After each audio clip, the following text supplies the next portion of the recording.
In the Business Spotlight on News Talk 94.7 and 970 WMAY, it's another Local First Friday here as we spotlight another local first business. Today we have David Anderson from the Corkscrew.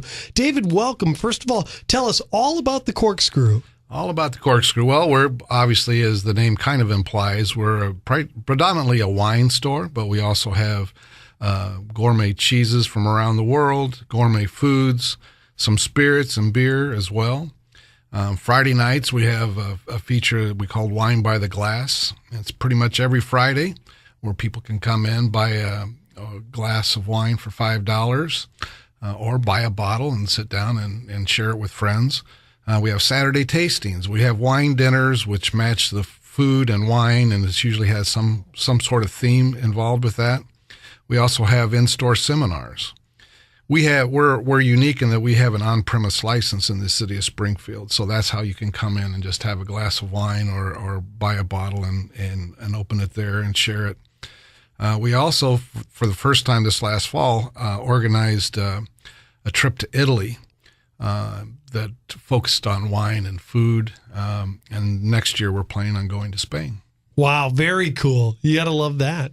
You know, that's one thing that wine enthusiasts, they're willing to travel anywhere to get good wine. Absolutely. And boy, did we have good wine in Italy. Yep. Exactly, yeah. But let's talk a little bit about how long you guys have been in business. It seems like you've been there forever, just right behind Montvale. Yep. The Corkscrew has been in business for 23 years. It started in 1994. My wife and I, Danielle, bought the store from the original owner last September, a year ago. She had been there 23 years or 22 years and was a sales manager, and he just wanted to step back and get out, and we got in.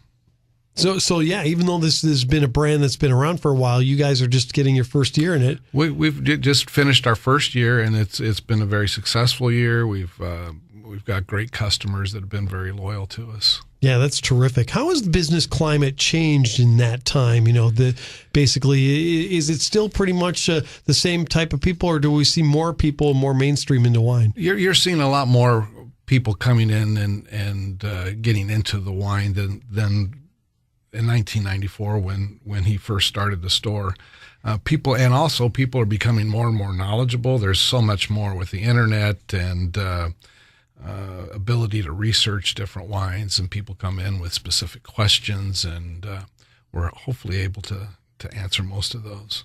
One of the things I learned about wine was letting it breathe, that you can really take away some of the sharpness and edge of a wine by just opening up the cork and letting it sit for about 5 minutes before you pour that glass. What are some of the other things that average people don't know about wine? Well, and as far as letting it breathe a little bit, it depends on the wine. It depends on the age of the wine. It depends on the varietal or the grape that's used to make it. Some wines you can open and not want to touch for 24 hours. Now you put the cork back in it, but it really needs to breathe to really bring everything out. Some wines you just open them up and it's ready to pour in the glass and you want to drink them.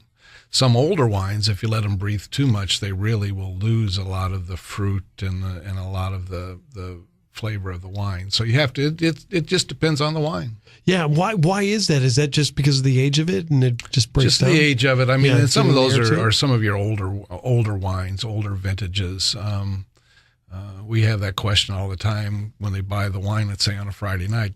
Do I need to decant this, pour it in there, get that air in there and get it? And sometimes the answer is yes, and sometimes the answer is no. It just depends on the wine. I also learned and by the way, David Anderson is with us with the Corkscrew. It's another Local First Friday on News Talk 94.7 and 970 WMAY. David, one of the other things I learned too is how important it is to store the wine properly, because nothing is more frustrating than having an old vintage bottle, having it stored incorrectly, and it ended up being sour or rancid or whatever. How should somebody store a bottle of wine? Well, you should always store it on its side. That way, if it's got a cork, and of course we see a lot of wines that don't have the cork, they have the screw top, but that way it keeps in contact with the cork, and that you want to keep that cork as moist as possible. and you also want it in very little sunlight, if none, and at cooler temperatures, in the 60s if you can. Yeah, so a basement would probably be the most ideal place for a wine cellar. Basement away from the light is the best place. Yeah, exactly. There you go. Well, anyway, why did you guys get into the wine business anyway? Well, when the previous owner wanted to get out, my wife, who had been there and built relationships with not only customers but distributors and different people in the wine business, she just wanted to see it continue. We've tried to make it a family atmosphere. One of the things that she first did when we took over was decrease the number of wines in the store. There were 1,200 different wines in the store when we took over, and we're now somewhere 750, 780, depending on the time. So we've opened it up, and we have much more room for seating. We've put in some more tables and chairs and things like that. But it's the customer relationships that we have as the driving factor that she wanted to get into it. So. David Anderson is with us from the Corkscrew on News Talk 94.7 and 970 WMAY, another Local First Friday and another Local First Business. David, what do you love about your business and what can it be frustrating about it? Well, I think the biggest thing that we love about it, again, is getting back to the customer relationships and giving those customers the service and getting to know them. The repeat customers that we have, my wife is so good about knowing what their palates are and what they're going to like, and they can come in and ask for a particular wine, and we may not have it, but she's going to say that if you like that wine, we don't have it, I know exactly what you're going to like over here. And she will just move them over there. They'll try it and they'll come back, and that's the kind of thing that we really love about it, is just serving the people. Frustrating thing about it, I think there are a lot of government regulations. We used to do a lot of internet sales around the country, and now a lot of the states are wanting you to get a license as a out-of-state retailer to ship wine into their state, and a lot of that's probably sales tax driven and things like that. Exactly. But that's getting very frustrating to do that, because that was, especially at Christmas time, that was we did a lot of that. Oh yeah, and you mentioned that too. Obviously, that's been a future component that wasn't really around in the 90s. What does the future of your business look like? I think the future is really strong. Again, people, I think, especially in wine, really want that one-on-one customer relationship. Sure, we have people that come in and they may not be wine people. They may just buy a bottle of wine once a year.